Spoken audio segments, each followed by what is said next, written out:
juga banyak digunakan pada berbagai aplikasi loh. Contohnya untuk use case pada Facebook yang mampu mengenali wajah yang ada di dalam foto.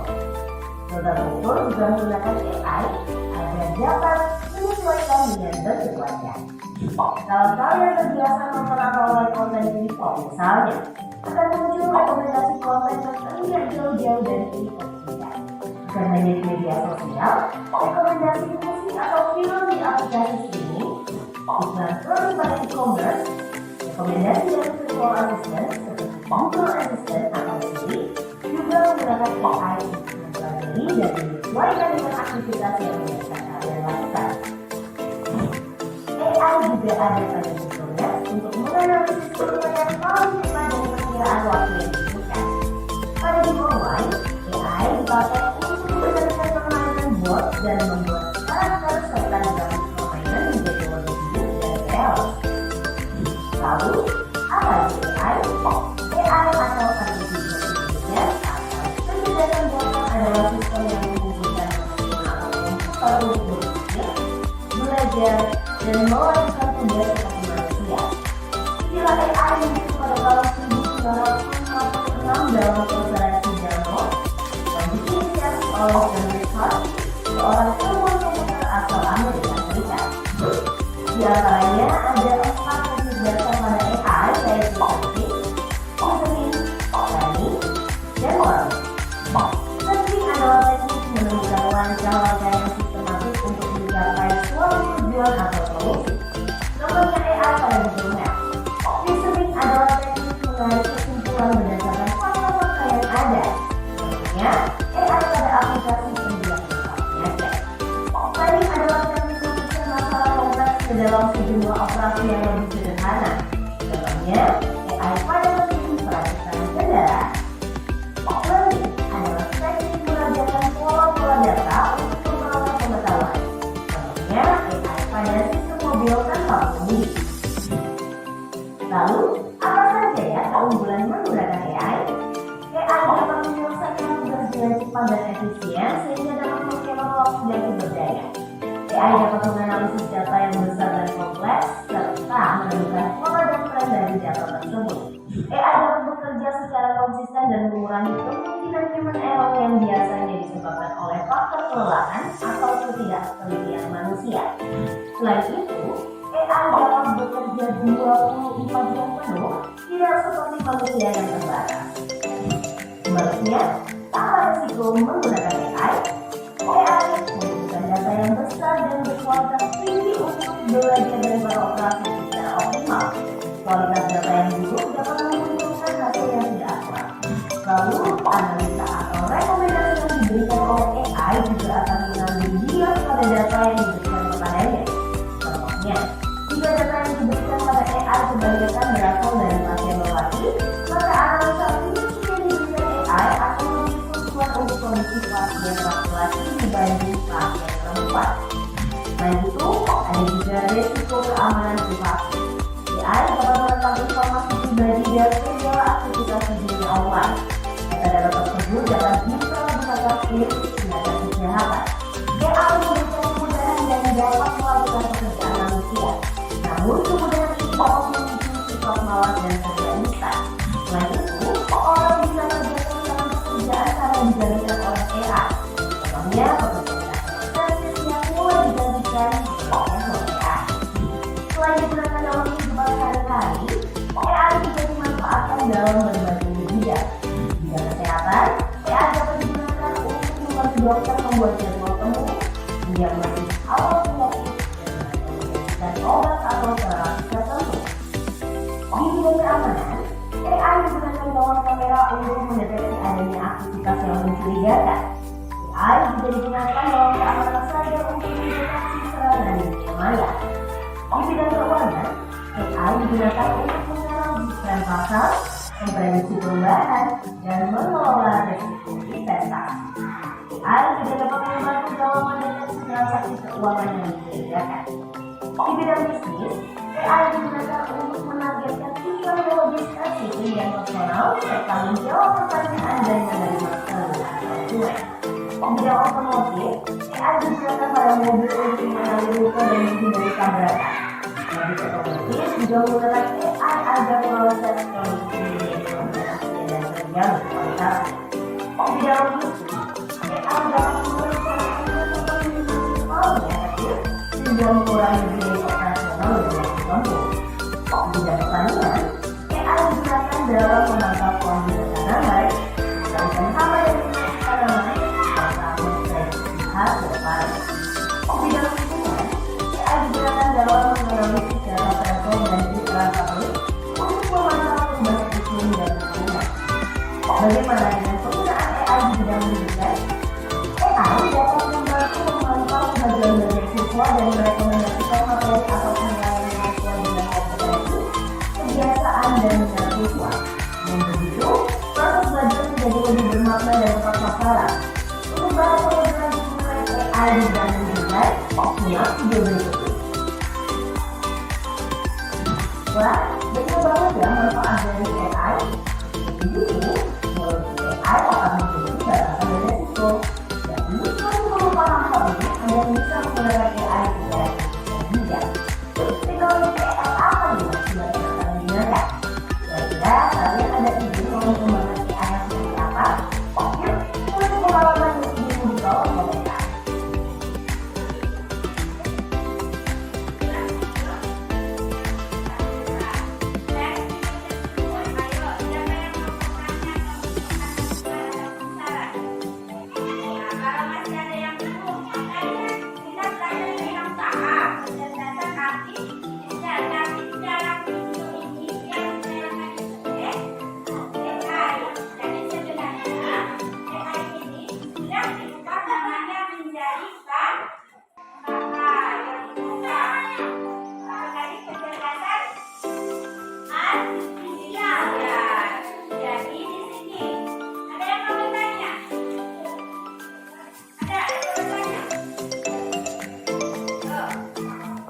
sudah